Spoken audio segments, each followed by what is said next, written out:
जय श्री राम। हमारा आज का ये वीडियो है राहु के नक्षत्र परिवर्तन को लेकर कि राहु अब शनि के उत्तरी भाद्रपद नक्षत्र के अंदर गोचर करने जा रहे हैं। देखा जाए तो 7 जुलाई से लेकर 16 मार्च 2025 तक राहु का गोचर अब शनि के नक्षत्र में रहेगा। शास्त्र कहता है शनिवत राहु, यानी जैसा व्यवहार शनि करते हैं वैसा ही व्यवहार राहु करता है। यानी कहीं ना कहीं राहु अगर शनि से मिलन करते हैं तो ये एक अच्छी ही स्थिति मानी जाती है। लेकिन बहुत बार इसको कुछ शास्त्रों में कहा गया है कि राहु शनि की युति बहुत हद तक अच्छी नहीं होती। इस दौरान व्यक्ति अपने कर्म को भूलकर ऐशो आराम के प्रति आकर्षित हो जाता है। तो सबसे पहली सावधानी आप लोगों के लिए यह है कि अगर इस दौरान जब राहु शनि के नक्षत्र में होंगे तो आपको जितने ज़्यादा अपने कर्म की तरफ प्रधानता देंगे उतना आपके लिए बेहतर रहेगा, क्योंकि इस दौरान सुख साधनों के अवसर आपको मिलेंगे। लेकिन उन सुख साधनों में आपको एंट्री तो करनी है, उनको भोगना तो है, लेकिन उनके चक्कर में अपना कार्य क्षेत्र नहीं भूलना है। यहाँ हम बात कर रहे हैं उत्तरा भाद्रपद नक्षत्र की।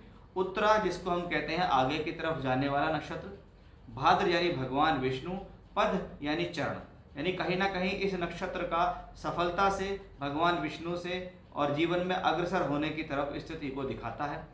इसलिए ही इस नक्षत्र के जो स्वामी हैं वो शनि कहलाते हैं। यानी कोई व्यक्ति उत्तरा भाद्रपद नक्षत्र में पैदा हुआ है तो उसको शनि की महादशा मिलती है और शनि कर्म और कार्य क्षेत्र के मालिक है। यहाँ राहु मीन राशि में बैठे हैं। मीन राशि जिसको हम मत्स्य कहते हैं या मछली का एक युग्म जो एक दूसरे के पीछे लगातार चक्कर लगाता रहता है, इस तरीके का एक युग्म होता है जो कि एक जल तत्व राशि कहलाती है। उत्तरा भाद्रपद नक्षत्र मीन राशि में ही होता है और राहु को भी कहीं ना कहीं हम मत्स्य मछली का प्रतिरूप कहते हैं। बहुत से लोग तो राहु की रेमेडी में ये भी कहते हैं कि अगर आपके घर में एक्वेरियम है तो आप राहु से संबंधित यानी काली मछली को पालिए, उसकी सेवा कीजिए तो वह आपके लिए बहुत ज़्यादा बेहतर रहेगा। यानी राहु यहाँ मीन राशि के अंदर खुद मछली तत्व लिए हुए शनि के नक्षत्र में किसी न किसी प्रकार से सकारात्मकता आपके जीवन में दिखा ही रहे हैं। शनि को देखें वर्तमान में तो वो कुंभ राशि में है, बृहस्पति की राशि में राहु है तो बृहस्पति को देखें तो वो वृषभ राशि में है। यानी इसका मतलब वर्तमान समय में अगर हम देखें तो राहु गुरु की राशि में, गुरु वृषभ राशि के अंदर, एक शुभ राशि के अंदर, एक धन की राशि के अंदर है।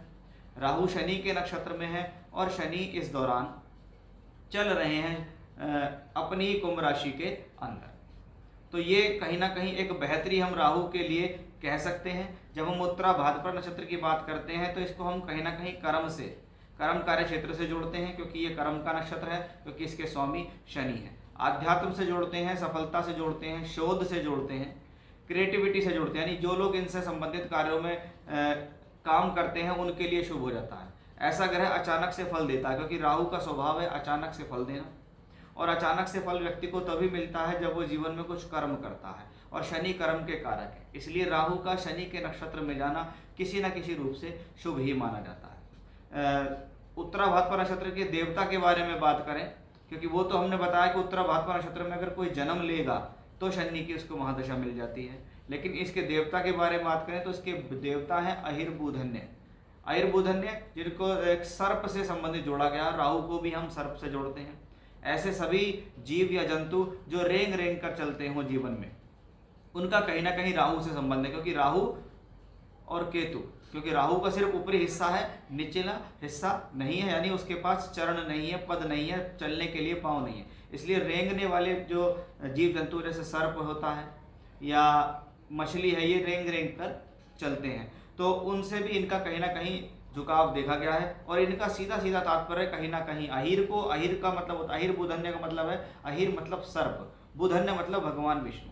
यानी एक बात स्पष्ट है कि बार बार जब भगवान विष्णु का इसमें संपर्क दिखाई देता है, तो ऐसी स्थिति में जब राहु शनि के नक्षत्र में गोचर करते हैं तो आप इस दौरान हनुमान जी की उपासना कर सकते हैं, आप इस दौरान शिव जी की उपासना कर सकते हैं, या जो भी ईश्वर, जो भी इष्ट सर्प को धारण किए हुए हैं, जैसे भगवान गणेश सर्प को बांधते हैं, भगवान शिव गले में धारण किए हुए हैं, भगवान विष्णु सर्प के ऊपर लेटे हुए हैं, तो इनसे संबंधित देवी देवताओं की पूजा करने से आपको कहीं ना कहीं बहुत सकारात्मकता मिलती है, जिसमें आप नारायण कवच, विष्णु सहस्रनाम, त्र्यंबकम मंत्र, सुंदरकांड, हनुमान चालीसा या रुद्राष्टकम का पाठ या शिवलिंग पर जल चढ़ाना या रुद्राभिषेक आदि करना ऐसी स्थितियों में बहुत ही शुभ माना जाता है।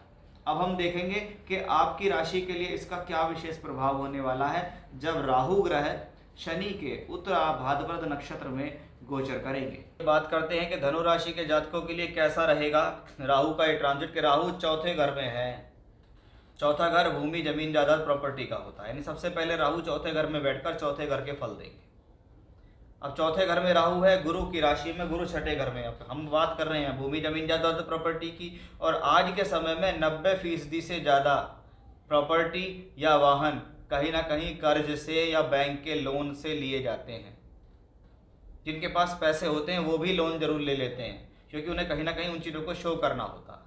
अब राहु छठे घर में के मालिक गुरु से संबंध बना रहा है, क्योंकि गुरु कहाँ है? छठे घर में, राहु गुरु की राशि में। यानी इस दौरान राहु का संबंध, अगर कोई प्रॉपर्टी या कोई वाहन से संबंधित स्थितियां बनती हैं तो वो किसी न किसी प्रकार के कॉम्बिनेशंस दिखा दिए कि आप चाहें तो ले सकते हैं। इसमें आपको लोन लेना पड़ेगा, आप अप्लाई करेंगे आपको लोन मिल जाएगा। राहु की दृष्टि 9वीं दृष्टि 12वें स्थान पे आती है तो गुरु की दृष्टि भी वहाँ आती है। राहु की दृष्टि कर्म भाव पे आती है तो गुरु की भी आती है। इसका मतलब 12 और 10 का भाव का संबंध बना। 12 घर यात्राओं का है, विदेश का है, 10म भाव कर्म, कार्य क्षेत्र, नौकरी, व्यापार का है, तो राहु गुरु ने यहाँ से भी संबंध बनाया। अब ये राहु शनि के नक्षत्र में पहुँच गया। शनि वो प्लेनेट है जो आपके लिए दूसरे और तीसरे का मालिक है। दूसरा घर धन का, तीसरा घर यात्राओं का। शनि ने भी तीसरे घर से बैठ के 12वें को देखा, राहु ने भी देखा, गुरु ने भी देखा, यानी फिर से एक स्थिति बनती है। अब उन लोगों के लिए वो ये अच्छी स्थिति है जो जीवन में चाहते हैं कि हम विदेश से नौकरी करें, हमारी नौकरी किसी दूर स्थान पर लग जाए, हम विदेश से व्यापार शुरू कर दें, हम एक्सपोर्ट इंपोर्ट शुरू कर दें। क्योंकि एक्टिवेट भाव कौन सा हुआ सबसे ज़्यादा? 12वां। एक्टिवेट किसने किया? शनि राहु गुरु ने एक्टिवेट किया। राहु ने अकेले गुरु को भी एक्टिवेट कर दिया, राहु ने अकेले शनि को भी एक्टिवेट कर दिया। अब शनि देख रहा है 12वें घर को, दूसरे का मालिक 12वें घर को देख रहा है, तीसरे से बैठकर यात्राओं से धन कमाने का मौका मिलेगा। अगर आप चाहते हैं कि आपकी नौकरी में आपका परिवर्तन हो जाए तो ये टाइम अच्छा है, आप अप्लाई कीजिए, आपको दूसरी नौकरी मिलेगी। आप चाहते हैं आपका ट्रांसफ़र हो जाए, आप अप्लाई कीजिए, आपको ट्रांसफ़र होने की संभावना बढ़ जाएंगी। ये चीज़ भी यहाँ स्पष्ट रूप से दिखाई दे रही है। यानी शनि का 12वें घर से संबंध, राहु का संबंध, गुरु का संबंध। अब शनि द्वितीयेश भी हैं, यानी धन का भी संबंध बना है। अब धन का संबंध बनेगा तो जितना भी कार्य क्षेत्र इस दौरान होगा, जितना भी कर्म आपके जीवन में होगा, वो किसी न किसी रूप से धन के रूप में परिवर्तित हो जाएगा। इसलिए शनि, राहु और गुरु, इन तीनों का प्रभाव, या राहु का गुरु की राशि में होना, या राहु का शनि के उत्तरा भाद्रपद नक्षत्र में जाना, ये तीनों ही तौर पर पॉजिटिव है। क्योंकि ये तीनों ही प्लैनेट एक दूसरे से कनेक्टेड हैं, और कनेक्टेड करने वाला प्लैनेट राहु है। अब आप देख लीजिए, राहु किसी राशि का मालिक नहीं होता, फिर भी इसने अकेले गुरु और शनि से संबंध बना लिया, और वो संबंध आपके लिए शुभ है। इसलिए आने वाला समय, ये 8 महीने कहीं ना कहीं धनु राशि के जातकों के लिए बेहद खास और शुभ दिखाई दे रहे हैं। जय श्री राम।